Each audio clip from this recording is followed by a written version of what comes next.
¿Cómo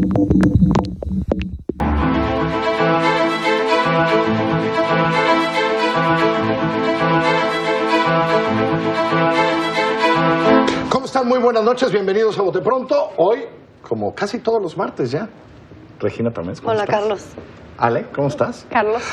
Hoy, el INCO, donde Ale además trabaja, además de aquí trabaja también en el INCO, presentó un buen reporte. Digo un buen reporte porque nos aclara dónde está ese gasto importante para este gobierno, sobre todo importante para la promesa del presidente, que es dónde están hoy, qué sabemos hoy, a 6 meses de los programas sociales. ¿Te parece que tú arrancas y luego nosotros comentamos? Encantada. A ver, ¿qué fue lo que presentaron? Presentamos un análisis, el INCO hace una muestra de los 10 programas sociales en donde hubieron mayores cambios y lo que analiza es cómo se decidieron estos cambios, qué está cambiando, si estos cambios garantizan o no que los recursos lleguen a las poblaciones más vulnerables. Lo que encontramos fue que muchos programas, hay algunos programas que celebramos que se hayan recortado. La Cruzada Nacional contra el Hambre es una muy buena noticia, era un programa sin rumbo, un programa que no había demostrado resultados. A ver, déjame interrumpir, sin rumbo. La la Cruzada. Sí, yo diría que es un programa que no se evaluó, que no mostró... Rosario Robles se va a enojar ahorita que te Qué bueno que se enoje. Pero también hay programas que se recortan o se cambian de manera muy dramática en contra de la evidencia que sí había de que estaban funcionando. Hay programas que cambian de ser programas con requisitos a ser transferencias directas y no necesariamente las transferencias resuelven el problema que se planteó como parte del programa.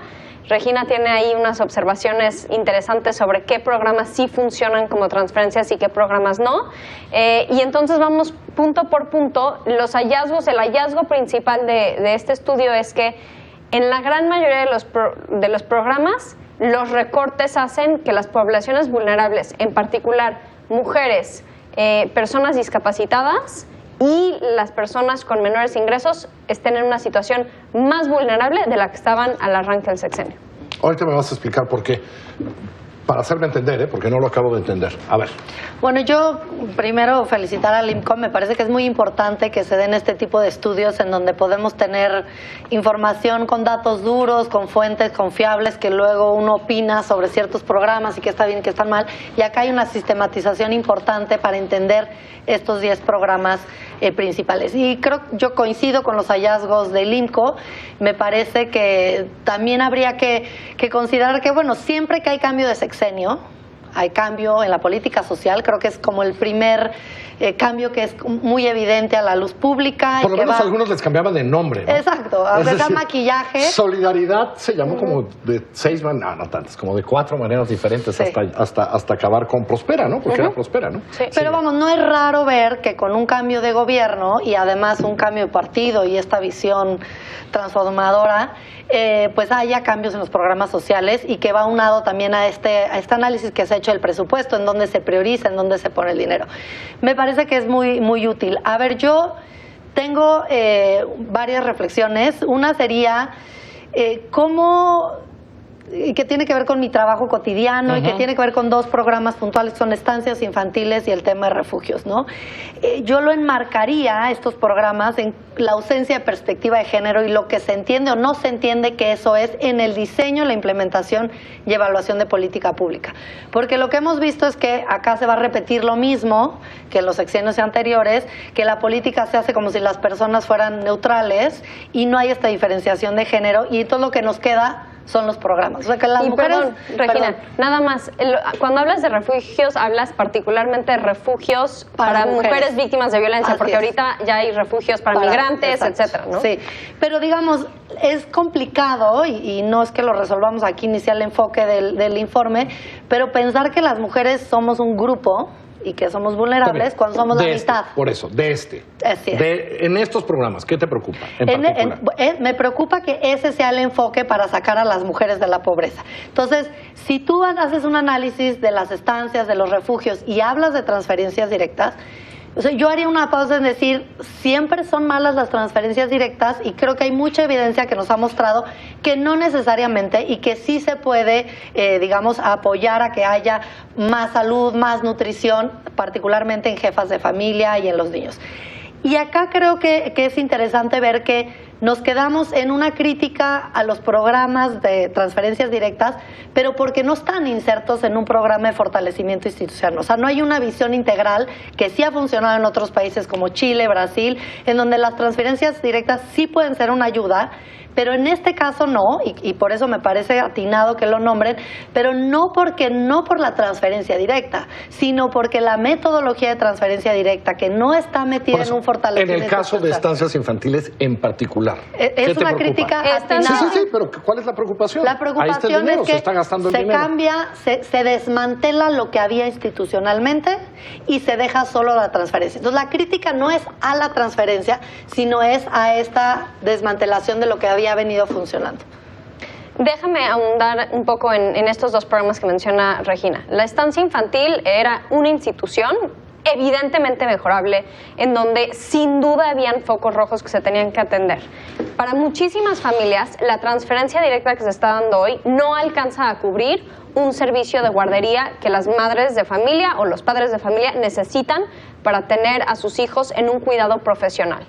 Tener unos recursos que se le pueden entregar a la abuelita, etcétera, no resuelve un tema de personal capacitado que tiene y que puede cuidar y custodiar a niños durante 8 horas al día. El Estado, en particular en estas estancias infantiles, tiene que garantizar que los niños de 0 a 3 años, que es una edad crucial para el desarrollo, tengan un lugar seguro, con profesionales para un poco desarrollar las capacidades que se requieren. En el tema de refugios para mujeres víctimas de abuso, hay muchos problemas en términos de transferencia porque cuando una mujer está en una situación de violencia grave, no tiene lujo de tiempo. Ahora, ese no sabemos cómo se va a acabar resolviendo, ¿no? Porque algo dijo Gobernación que todavía no lo tenía claro, ¿no? Sí. Que Gobernación lo iba a atender. Sí, creo que justo la clasificación que hace el IMCO es eliminado, incierto, y la gran mayoría son inciertas, que eso es impersonal. Ahorita estamos en un limbo en donde hoy una mujer en México que es víctima de violencia grave no tiene un lugar para acudir, se tiene que ir a registrar a una oficina para esperar no sé cuánto tiempo a que la den de alta en un padrón, para que le den recursos. Eso no funciona para la causa. Ahora, si tomamos un paso atrás y vemos un poco estos programas como conjunto, creo que lo que queremos de alguna manera comunicar con este estudio es, cuando se hacen cambios en los programas sociales, ayuda mucho tomar la evidencia, los datos duros, qué está funcionando, no inventar el hilo negro y rescatar lo que sí está funcionando y lo que no. Por ejemplo, algo que sí está documentado es que mucha de la corrupción que se daba ocurre a nivel estatal. Eso no necesariamente se resuelve si no planteamos rutas para ajustar los recursos y cómo se transfieren, 1, y 2, las reglas de operación. Una de las observaciones consistentes en este análisis es que no hay reglas de operación. Como ejemplo, hablemos de los programas más grandes, o sea, los que impactan a más gente. Prospera, adultos mayores, la evidencia, becas educativas. Sí, ¿no? La evidencia sugería que una de las fortalezas de un programa como Prospera es que ese cheque estaba ligado a que las madres, que los niños estuvieran en la escuela, que tuvieran su cartilla de vacunación al día, etcétera, etcétera. Hoy todos esos incentivos positivos para la sociedad se acaban. Diría el gobierno, esos eran condicionantes que se prestaban a clientelismo, corrupción, etcétera. Hoy es universal. Tú tienes esta edad, esta condición, te va a llegar el dinero. Y yo ahí haría una pregunta también, y entiendo que lo condicionante puede ser, o las condicionantes pueden ayudar a reducir la corrupción. Pero también es cierto que hay evidencias y buenas prácticas en donde los no condicionados son positivos desde un enfoque de la autonomía. O sea, creo que esa es mi única crítica, digamos, al informe, en donde me cuesta trabajo coincidir, en donde se hace un análisis de la suma de varios programas que podría recibir un ingreso una familia, ¿no? Que se habla de un promedio de 6,000 pesos. Yo diría que las familias sí tienen la autonomía de decidir en qué quieren gastar el dinero, ¿no? Son quienes conocen las necesidades y desde un enfoque de derechos humanos son las propias personas que deciden en qué gastar. El problema es, otra vez, que esta transferencia no está inserta en un programa digamos, integral, en donde el Estado está fortalecido y además se da la transferencia. Es, elimino todo y te doy el dinero, además sin condicionantes. O sea, no, yo no creo que hay que poner como que todas las transferencias directas son negativas, pueden ser positivas y han funcionado en otros países, veamos cuál es la evidencia, pero estamos frente a un escenario de te lo doy así y rechazo todo. ¿Qué hay de esa lógica de, hey, todo esto eran condicionantes que se prestaban a clientelismos y a mil cosas? No dudo que existe evidencia exactamente de eso en algunas zonas del país. Lo que quisiéramos ver son estrategias para atender eso, porque no se resuelve simplemente empezando un programa de cero, se resuelve analizando las observaciones de la Auditoría Superior de la Federación, la evidencia del Coneval que dice esto estuvo bien, esto estuvo mal, aquí sí se cerró una brecha, aquí no. Y si realmente leemos todas esas observaciones y esa retroalimentación que se da de los programas, creo que se podrían fortalecer muchísimo los programas. Yo de ninguna manera ni el INCO creemos que eran programas perfectos, que están cerrando las brechas. Lo único que queremos es bueno, que de hecho no las habían cerrado. No lo las teníamos habían clarísimo. Sí, lo que no habían hecho era cerrarlas. Que se utilice la evidencia, que se destaque lo que sí estaba funcionando y que eso se rescate, y que se fortalezcan los programas basados en evidencia que sí hay en nuestro país. Regina decía, me preocupa, por lo menos en 2 programas, que las mujeres son las más afectadas, ¿no? En el de estancias infantiles y en el de refugios y en el por de violencia. refugios, ¿no? Es decir, que esto...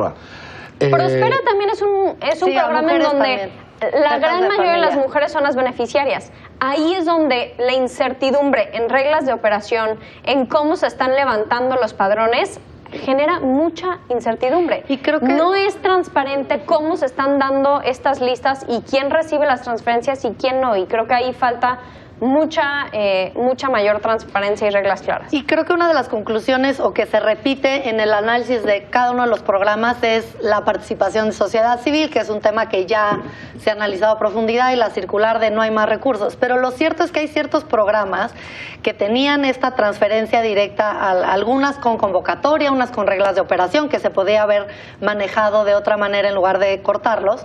Pero había situaciones como la de refugios que la sociedad civil estaba supliendo la función del Estado. Entonces, al no haber una transición a esa suplencia... Las estancias infantiles era exactamente igual. Entonces, eso es grave, ¿no? Porque tú podrías decir, yo no quiero que haya más transferencias a las organizaciones, pero no porque todas sean corruptas, que seguro las había, es porque ¿cómo hago para fortalecer mecanismos de transparencia, reglas de operación? Sí. Pero ahí sí tenemos claro que no hay. No hay para dónde. A las ONGs, No hay. a las OSCs no hay una sola. No hay una sola y sí me parece una lástima, porque el hecho de que haya corrupción en ciertos programas no debería llevarnos a cancelar todos los programas. Igual que si decimos, hay algunos funcionarios corruptos, no vamos a cerrar el gobierno y correr a todos los funcionarios. Eso ya está pasando casi, muy eso es mal, todo cerquísima.